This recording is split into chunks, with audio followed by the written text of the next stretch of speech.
السلام علیکم ورحمۃ اللہ وبرکاتہ۔ قرآن کا پیغام، پارہ نمبر 4، سورہ آل عمران کے آیت نمبر 97 میں حج کے حکم کے بارے میں فرمایا ہے کہ اللہ تعالی نے فرمایا کہ جن لوگوں کو اللہ تعالی نے مال و دولت عطا کر رکھا ہے اور صحت و تندرستی سے بھی نوازا ہے، ان پر حج فرض ہے۔ موت کا کوئی بھروسہ نہیں کہ کب آ جائے، اس لیے جہاں تک ہو سکے فریضہ حج کی ادائیگی میں جلدی کرنا چاہیے۔ اور سورہ آل عمران کے آیت نمبر 102 آیت نمبر 103 میں اللہ کی رسی کو مضبوطی سے پکڑنے کے بارے میں فرمایا ہے کہ اللہ تعالیٰ فرماتا ہے کہ ایمان والوں کو ہر حال میں اللہ سے ڈرنے، اس کے حکموں پر عمل کرنے اور اللہ تعالیٰ کی رسی کو مضبوطی سے تھامے رکھنے کا حکم دیا گیا ہے۔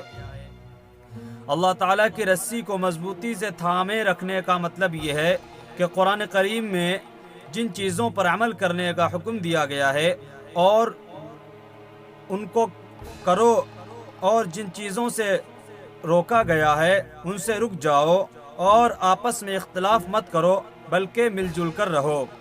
اور سورہ آل عمران کے آیت نمبر 104 میں اللہ تعالیٰ نے اچھی باتوں کا حکم کرو اور برائیوں سے روکو، اس کے بارے میں فرمایا ہے کہ آدمی کو اپنی اصلاح کے ساتھ ساتھ دوسروں کی اصلاح کی بھی کوشش کرنی چاہیے۔ اس کا طریقہ یہ ہے کہ امت میں ایک مستقل اور مخصوص جماعت اسلام کی تبلیغ و اشاعت میں لگی رہے، خیر و شر، بھلے برے، نیکی اور بدی کا نفع نقصان سمجھا کر لوگوں کو سیدھے راستے پر چلنے کا حکم اور برے کاموں سے روکے۔ ایسے لوگوں کو پورے اجر و ثواب کی خوشخبری سنائی گئی ہے۔ اور سورہ آل عمران کے آیت نمبر 123 میں غزوہ بدر اور غزوہ احد کا ذکر آیا ہے کہ جنگ بدر میں مسلمان بہت کم تھے اور ان کے پاس ضرورت کے مطابق ہتھیار بھی نہ تھے، جبکہ کفار کی تعداد 1000 تھی اور وہ پوری طرح ہتھیاروں سے لیس تھی۔ مسلمانوں کی اللہ نے فرشتوں کے ذریعے مدد کر کے فتح نصیب فرمائی، چنانچہ اس کا بدلہ لینے کے لیے اگلے سال کفار نے مدینے پر زبردست چڑھائی کی، پھر ان کا مقابلہ کرنے کے لیے مسلمانوں کا لشکر بھی مدینے سے باہر نکلا، جس کے نتیجے میں جنگ احد ہوئی۔ اس جنگ میں حضور صلی اللہ علیہ وسلم کے ایک حکم کے بارے میں چوک ہونے کی وجہ سے مسلمانوں کو جانی و مالی نقصان اٹھانا پڑا۔ آپ صلی اللہ علیہ وسلم کے چہرے انور پر زخم آئے اور 70 صحابہ رضوان اللہ تعالی علیہم اجمعین بھی شہید ہوئے۔ اور سورہ آل عمران کے آیت نمبر 133 اور 36 میں ایمان والوں کی صفات کے بارے میں فرمایا ہے کہ اللہ تعالیٰ نے ہمیں اپنی مغفرت اور جنت حاصل کرنے کی کوشش کرنے کا حکم دیا ہے۔ وہ جنت ایسے متقیوں کے لیے تیار کی گئی ہے جو خوشحالی اور تنگی میں بھی صدقہ و خیرات کرتے ہیں، اپنے غصے کو پی جاتے ہیں اور لوگوں کی غلطیوں کو معاف کرتے ہیں، اور اگر خدا ان سے کوئی گناہ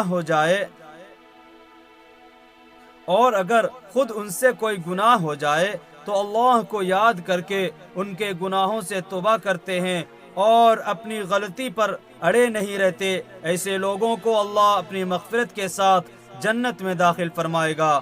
اور سورہ آل عمران کے آیت نمبر 159 میں داعی کی صفات کے بارے میں فرمایا ہے۔ نمبر 1، داعی کے لیے ضروری ہے کہ وہ نرم دل اور اچھے اخلاق کا مالک ہو اور لوگوں سے نرمی کے ساتھ بات چیت کرے۔ نمبر 2، لوگوں سے کوئی غلطی ہو جائے تو اسے معاف کر دے۔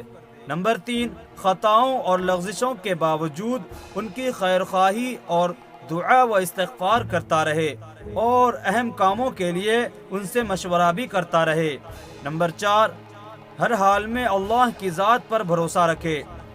اور سورہ آل عمران کی آیت نمبر 161 میں خیانت کے وبال کے بارے میں فرمایا ہے کہ خیانت کرنے والا قیامت کے دن خیانت کی ہوئی چیز کو لے کر حاضر ہوگا، اس کی وجہ سے سارے مخلوق کے سامنے اس کی ایسی ذلت و رسوائی ہوگی کہ اس سے بچنے کے لیے وہ جہنم میں جانے کی تمنا کرے گا۔ اس لیے تمام مسلمانوں کو خیانت سے بچنا چاہیے۔ سورہ آل عمران کی آیت نمبر 169 اور 70 میں شہیدوں کی فضیلت کے بارے میں فرمایا ہے کہ اللہ کی راہ میں قربان ہونے والوں کو شہید کہتے ہیں۔ ان کا اللہ تعالیٰ کے نزدیک بہت اونچا درجہ ہے، اور ان شہیدوں کی چند صفات یہ ہیں کہ نمبر 1 وہ زندہ ہوتے ہیں، نمبر 2 ان کو اللہ تعالیٰ کی طرف سے رزق ملتا ہے، نمبر 3 اللہ تعالیٰ کی دی ہوئی نعمتوں میں وہ ہمیشہ خوش رہتے ہیں، نمبر 4 اور دنیا میں اپنے سے پیچھے رہ جانے والوں کے بارے میں ان کی یہ تمنا اور خواہش ہوتی ہے کہ اگر اخلاص نیت اور شہادت کے ساتھ وہ بھی دنیا سے رخصت ہو جائیں تو ان کو بھی یہی نعمتیں اور اونچے درجات ملیں گے۔ اور سورہ آل عمران کی آیت نمبر 180 میں زکوٰۃ نہ دینے کی سزا کے بارے میں فرمایا ہے کہ جو لوگ اپنے مالوں کی زکوٰۃ ادا نہیں کرتے، قیامت کے دن ان کا مال سانپ بنا کر ان کے گلے میں ڈال دیا جائے گا، اور قیامت کے دن ان کے مال کی تختیاں بنا کر اس کے جسم کو داغا جائے گا۔ اور سورہ آل عمران کی آیت نمبر 186 میں مصیبتوں پر صبر کرنے والوں کے بارے میں فرمایا ہے کہ حق پر چلنے والوں کو ہمیشہ باطل پرستوں سے تکلیف پہنچتی رہتی ہے، اور یہ سلسلہ قیامت تک چلتا رہے گا۔ اللہ تعالیٰ مسلمانوں کو یہود و نصارہ اور مشرکین کی اظہار ثانی، زبان درازی، بدعہدی، بے جا التزامات اور جانی و مالی نقصان پر صبر کرنے کی تاکید فرماتا ہے کہ ایسے حالات سے ہرگز گھبرانا نہیں چاہیے، بلکہ صبر و تقوی اختیار کرتے ہوئے مناسب تدبیر اختیار کرنی چاہیے۔ صبر سے تسلی اور تقوی و پرہیزگاری سے اعمال صالح کی توفیق ملے گی۔ تمہارا صبر کرنا بڑی ہمت کا کام ہے۔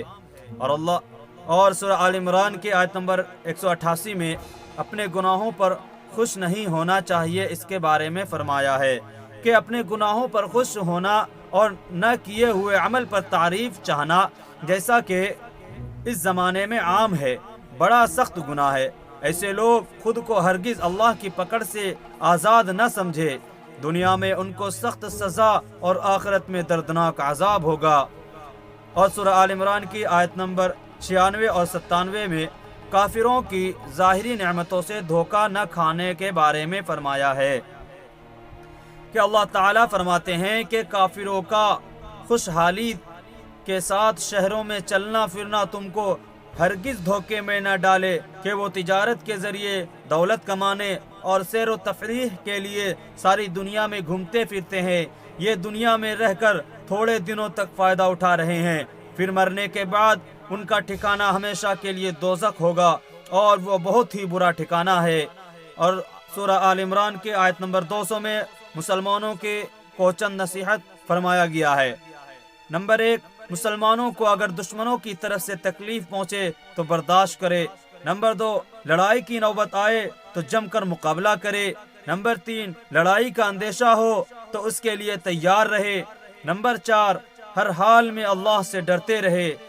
اور سورہ نساء کے آیت نمبر 1 میں رشتہ داروں کے ساتھ اچھا برتاؤ کرنے کا حکم کے بارے میں فرمایا ہے کہ جن لوگوں سے خون کا رشتہ ہو ان سے تعلقات رکھنے اور حقوق ادا کرنے کو صلہ رحمی کہتے ہیں۔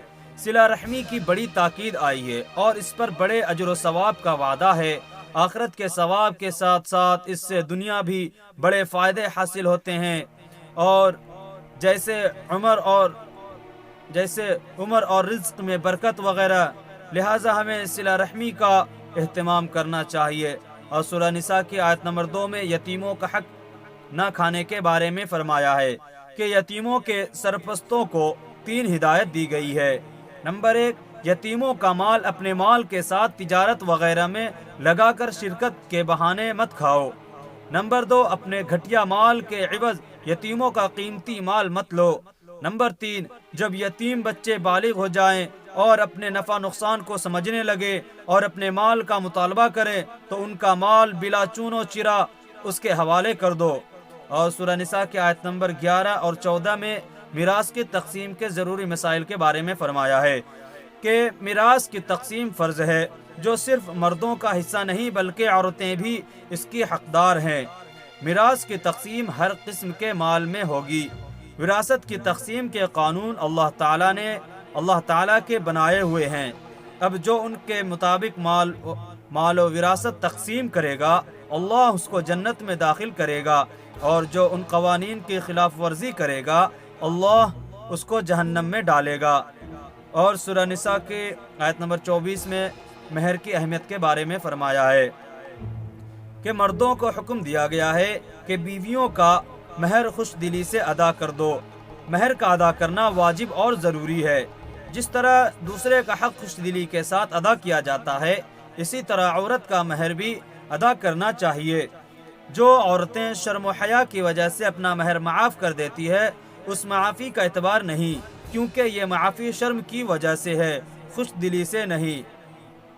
اس طرح کے اور بھی ویڈیو کے لیے ہمارے چینل کو سبسکرائب کیجئے، لائک کیجئے اور شیئر کیجئے، اور اگر اس طرح کا اور ویڈیو چاہیے تو ہمارے کمنٹ باکس میں کمنٹ کیجئے۔ خدا حافظ۔